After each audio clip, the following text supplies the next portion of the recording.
اس کے بارے میں یوسف علیہ السلام نے ان دونوں کو جو خواب آیا تھا اس کا ذکر فرماتے، اے قید خانے کے دونوں رفیقوں، متفرق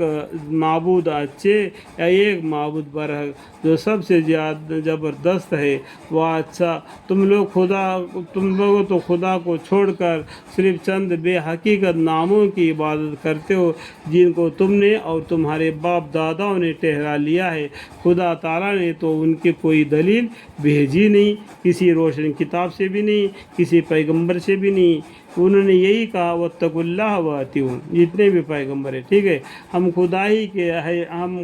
ہی کا ہے، حکم خدائی کا ہے، اس نے یہ حکم دیا ہے کہ بجائے اس کے یعنی ایک اللہ کے اور کسی کی عبادت مت کرو، شرک مت کرو، یہی سیدھا طریقہ ہے، اہدنا الصراط المستقیم، لیکن اکثر لوگ نہیں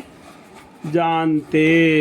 پھر بھی وہ اس لیے شرک میں مبتلا ہے۔ اللہ تعالیٰ سب گناہ کو معاف کر دے گا لیکن شرک کو کبھی نہیں معاف کرے گا۔ اے قید خانے کے دونوں رفیقوں، تم میں ایک تو بری ہو کر اپنے آقا کو شراب پلائے گا، جس نے شراب نہیں چھوڑ رہا تھا نا، اس کا خواب کے بارے میں بتایا کرے گا، اور دوسرا سولی دیا جائے گا، جس کا سر کے پر روٹیاں لے کے جا رہے نا، اس کو پرندے کھا رہے تھے، اس کو بول دیا کہ وہ سولی چڑھا دیا جائے گا، اس کے سر کو پرندے کھاویں گے، جس بارے میں تم پوچھتے تھے وہ اس طرح مقدر ہو چکا ہے، اللہ کی طرف سے یہ مقدر ہو چکا ہے، وہ خواب تم کو دکھایا کر کے وہ یوسف علیہ السلام ان دونوں کو بارے میں بتایا۔ اور جو سولی چڑھا دیا جائے گا اس کو چھوڑ کر جو آقا کو شراب پلائے گا، اس سے کیا کیا یوسف علیہ السلام نے بولے، اور جس شخص کی راہ کا گمان تھا اس سے یوسف علیہ السلام نے فرمایا کہ اپنے آقا کے سامنے میرا بھی تذکرہ کرنا کہ ایک شخص بے قصور قید ہے، اس نے وعدہ کر لیا، اس نے کیا کیا، میں وعدہ کیا کہ چھوڑو جب میں اپنے آقا کو بتا دوں گا آپ کے بارے میں کر کے، پھر اس کو اپنے آقا کے سامنے تذکرہ کرنا شیطان نے بھلا دیا، اچھا کام ہونے نہیں دیتا ہے نا شیطان، تو اس کو بھلا دیا، تو قید خانے میں اور بھی چند سال ان کا رہنا ہوا، دیکھو چند سال یوسف علیہ السلام کو جیل خانے میں رہنا پڑا، اور بادشاہ نے کہا کہ میں دیکھتا ہوں کہ ان کو بھی ایک خواب پڑا بادشاہ کو مصر کا، کہ 7 گائیاں ہے فریب ہے جن کے ساتھ لاغر گائیاں کھا گئی، یعنی بالکل پتلے گائیاں ہے ان کو موٹے گائیاں کھا گئی، اور 7 بالے سبزی ہے، 7 سبزی بالیاں ہے، جو دھان وغیرہ کا جو اناج بنتا ہے نا، بھٹے، وہ کچے ہے،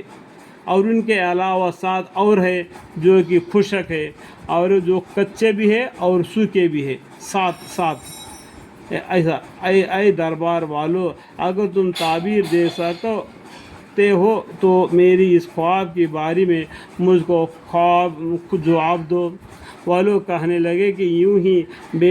بے پریشانی خیالات ہیں، ہم لوگ کو خوابوں کی تعبیر کا علم بھی نہیں رکھتے، اس طریقے سے دربار والوں نے کہہ دیا۔ اور ان مذکورہ 2 قیدیوں میں سے جو رہا ہو گیا تھا، اس نے کہا کہ کچھ مدت کے بعد اس کو یوسف علیہ السلام کی وصیت کا خیال آیا کہ میں اس کی تعبیر کی خبر لائی دیتا ہوں، آپ لوگ مجھ کو ذرا جانے کی اجازت دیجیے، وہاں سے جانے کا اجازت دو، میں اس خواب کی تعبیر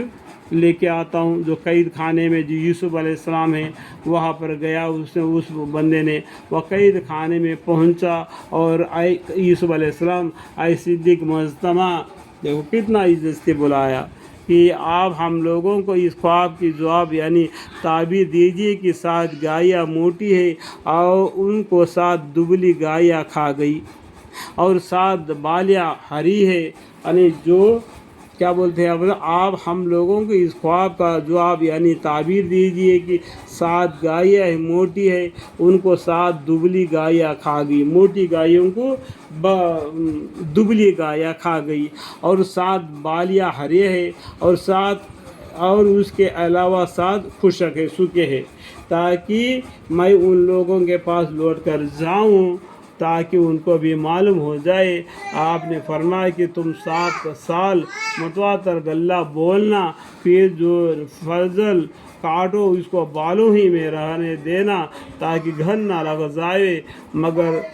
تھوڑا سا جو تمہارے کھانے میں آوے نکال لینا۔ پھر اس کے بعد 7 برس ایسے سخت آویں گے جو کہ ذخیرہ کو کھا جاویں گے، جس کو تم نے